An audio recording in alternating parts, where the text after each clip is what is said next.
नमस्कार मेरे गाइज, मेरे दोस्तों, मेरे भाइयों, मेरे बहनों। मैं आज आपको जो कहानी सुनाने जा रहा हूँ वो बहुत ही रोमांटिक कहानी है, दिल को छू लेने वाली कहानी है। एक गांव में एक किसान और उसकी पत्नी और दो बेटे रहते थे। वो किसान बहुत ही मेहनती था। उसके गांव में 100 बीघा ज़मीन थी। तो सुबह अपने दोनों बेटों के साथ खेत में जाता और वहाँ खूब मेहनत करता और शाम को घर वापस आता। उस किसान की एक बकरी भी थी जो इंसान की भाषा बोलती और इंसान की भाषा समझती भी थी। और सिर्फ उस किसान के अलावा किसी को भी नहीं पता कि ये बकरी इंसान की भाषा बोलती है और समझती भी है। जैसे तैसे करके दिन निकलते गए और उसके बेटे भी बड़े हो गए। बेटों की उम्र शादी के लायक हुई तो शहर से उनके लिए एक रिश्ता आया। तो शहर वाले रिश्तेदार ने कहा कि देखो, मेरी बेटी खूब पढ़ी लिखी है, लेकिन शहर में हमारा सबका दम घुट रहा है, इसलिए मैं मेरे दोनों लड़कियों की शादी तुम्हारे दोनों बेटों से करना चाहता हूँ। और ये भी मेरे को पता है कि तुम्हारे दोनों बेटे अनपढ़ हैं, लेकिन फिर भी मैं वातावरण शुद्ध करने के लिए मेरी बेटी आपको दे रहा हूँ। तो किसान ने हामी भर ली, भाई ठीक है, मेरा हो भाग्य, जो पढ़ी लिखी समझदार लड़की है तो वो मेरे घर में आएंगी। तो रिश्ता हो गया, शादी धूमधाम से की। कुछ दिन तो सब कुछ अच्छा चलता रहा, लेकिन किसान के दोनों पुत्र वधुओं के दिमाग में एक बात उपज आई कि माँ बाप ने तो तुम्हारा सब कुछ बिगाड़ दिया, नुछावर कर दिया, इस गांव में हमारी शादी कर दी, वो भी दोनों अनपढ़ों के साथ। तो कैसे भी करके ये यहाँ से अपनी ज़मीन बेच के और अपने शहर में चलेंगे और वहाँ से आराम से घूमेंगे, मौज मस्ती करेंगे, खूब खाएंगे पिएंगे। यहाँ सिर्फ खाने पीने के लिए यही बाजरे की, मूंग मोट की खिचड़ी, गेहूँ की रोटी ये मिलती है। तो उन्होंने एक स्कीम बनाई दोनों बहनों ने कि अपने जो हस्बैंड हैं इन पे कैसे भी प्रेशर बनाया जाए तो ये ज़मीन बेचने के लिए उतारू हो जाए। 5-4 दिन वो प्रेशर बनाती रही, आखिर में वो दोनों लड़के भी तंग हो गए। तो एक दिन दोनों लड़के और वो बकरी और खेत में बैठे हुए थे।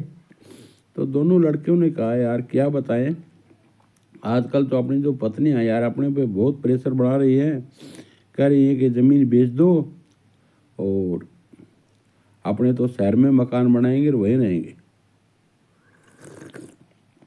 यार क्या करें, माताजी पिताजी को भी छोड़ के नहीं जाया जाता, तो अपने तो बहुत मजबूरी आ गई, अब क्या करें। तो उन्होंने सोचा, यार ये तो बहुत बुरा काम हो गया और ये तो अब कैसे भी करके और कैसे छुटकारा पाए, बहुत बड़ी समस्या हो गई। तो वो बकरी उन दोनों भाइयों की ये बात सुन रही थी। तो वो शाम को घर आई और किसान से कहने लगी कि ऐसे ऐसे तुम्हारे दोनों लड़कों पर प्रेशर बना रखा है, उनकी पुत्र वधुएं, कि कैसे भी ये मकान बेचें और यहाँ से शहर में चलें। और वो तुम्हारे बेटे बहुत दुखी हैं, तो तुम उसको कुछ मत करना, आगे क्या कार्रवाई होती है वो मैं सब आपको बताऊंगी। तो बकरी शाम को घर आती तो चारों तरफ आंगन में भी घूमती, घर में भी घूमती, अपने मालिक किसान के पास भी आती। एक दिन दोनों पुत्र वधे, सुबह सुबह की बात, उन्होंने एक योजना बनाई कि ये दोनों तो अपनी बात मानने वाले नहीं हैं, तो अपने एक काम करें, अपने सास और ससुर को जहर की रोटी बना के इसको खिला दें, तो ये मर जाएंगे और मरने के बाद में इनका सब कुछ खत्म हो जाएगा, फिर तो इनको शहर जाना ही पड़ेगा। अब बकरी ने ये सब कुछ सुन लिया और बकरी जाके और किसान से कहने लगी कि देखो, आज आपको मारने की योजना है, तो आप जो ये खाना रोटी लाए आप उसको खाना मत, और आप इसको एक थैली में लपेट के छोड़ देना। तो बोला ठीक है भाई। उनका प्रोग्राम क्या था कि वो सुबह की 10 बजे रोटी राटी खा के फिर वो खेत में जाते। अब दोनों पुत्र वधू ने जल्दी खाना बनाया और 2 थालियों में लाके एक सासू को दे दिया, एक ससुर को दे दिया। बोले लो पिताजी और मम्मी जी आप खाना खाओ, माँ हमने आज बहुत बढ़िया खाना बनाया। बोले क्या बनाया? बोलो बहुत बढ़िया खाना बनाया, आप खाओ। अब किसान की पुत्र वधू को तो किसान की घरवाली को तो पता था कि बकरी ने सब कुछ बता दिया। तो अब उसकी किसान की घरवाली तो समझती नहीं थी उसकी भाषा बकरी की, लेकिन किसान ने उसको बता दिया कि तेरे को खाना नहीं खाना है। अब वो दोनों जो खाना ले आई और जाते कहे कि भाई आपको और रोटी चाहिए तो हम आपको और रोटी पकड़ा देंगे, हमारे को आवाज़ दे देना। इतना कह कि वो चली गई। उन्होंने झट से थैली निकाली और थैली में वो खाना डाल दिया और फिर कुछ देर बाद में आवाज़ लगाई कि बेटी हमारे को रोटी और चाहिए, 2 रोटी और लो।